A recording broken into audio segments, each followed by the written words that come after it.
రీసెంట్గా ఆంధ్రప్రదేశ్ ముఖ్యమంత్రి చంద్రబాబు నాయుడు అలాగే ఉప ముఖ్యమంత్రి పవన్ కళ్యాణ్ ఏపీ గవర్నర్ అబ్దుల్ నజీర్ని కలవడం జరిగింది.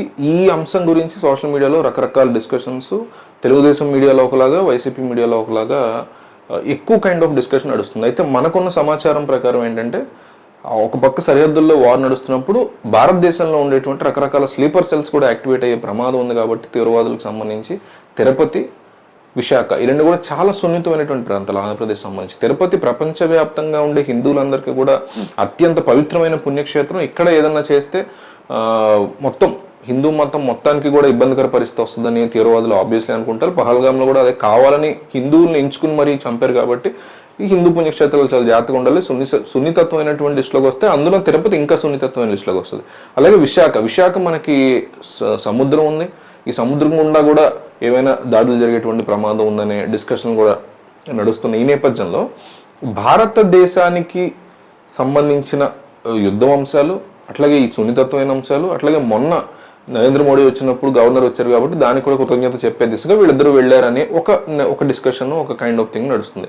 ఇది కాకుండా ఇంకొక పక్క కొంతమంది టీడీపీ సోషల్ మీడియా వాళ్ళు, కొంతమంది వైసీపీ సోషల్ మీడియా, కొంతమంది చాలా మంది, ఒక 70% of YCP social media, 70% of TDP social media వాళ్ళు మాట్లాడుకుంటున్న మాటలు ఏంటంటే, లిక్కర్ స్కామ్లో జగన్మోహన్ రెడ్డి యొక్క అరెస్టు కోసం గవర్నర్ యొక్క పర్మిషన్ తీసుకునే ప్రయత్నంలో ఆయన ఉన్నారు అని. ఎందుకంటే ఏ నాయకుడైనా గతంలో ముఖ్యమంత్రిగా పనిచేసిన వాళ్ళని అరెస్ట్ చేయాలంటే ఖచ్చితంగా గవర్నర్ యొక్క పర్మిషన్ కొన్ని సందర్భాల్లో అవసరం అవుతూ ఉంటుంది. అంటే వాళ్ళు పెట్టిన సెక్షన్స్ బట్టి కూడా ఉంటుంది.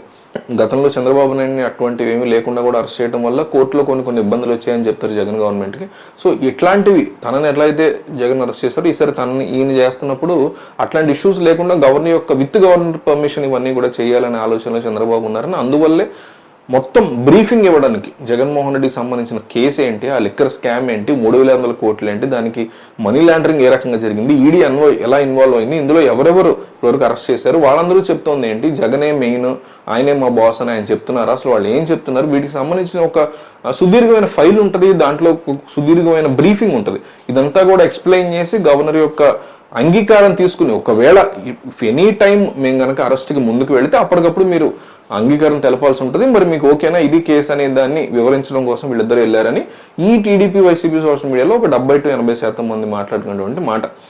మరి అంత దూకుడుగా ముందుకెళ్తారో, ఒక పక్క దేశం యుద్ధం అనేటువంటి ఇష్యూలో ఉన్నప్పుడు రాజకీయంగా నిజంగా తప్పు చేసి ఉంటే అది చంద్రబాబు అయినా జగన్ అయినా అప్పటికప్పుడు అరెస్ట్ అవ్వాల్సిందే. దేశంలో యుద్ధం ఉన్నంత మాత్రం నువ్వు దేశం లోపల ఇట్లాంటివి జరగకూడదని ఏమీ లేదు.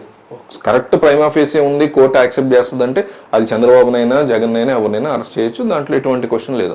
అయితే దానికి గవర్నర్ ఏకంగా స్పందిస్తారు. గవర్నర్ యొక్క అంగీకారం కనుక ఆయనకి చూచాయిగా ఆయన అంగీకారం ఉంది అని కనుక తెలిస్తే నెక్స్ట్ స్టెప్ ముందుకెళ్ళి మళ్ళీ ఆఖరిలో మళ్ళీ ఆయన దగ్గరికి వచ్చే ముందే ఇవన్నీ చూసుకుని అప్పుడు ముందుకు రావాలని ఆలోచిస్తున్నారు. అందువల్లే ఈ యొక్క మీటింగ్ ప్రాధాన్యత సంతరించుకుందని అంటున్నారు. మరి దీని గురించి మీకు ఏదైనా ఇన్ఫర్మేషన్ ఉంటే కామెంట్ చేయండి.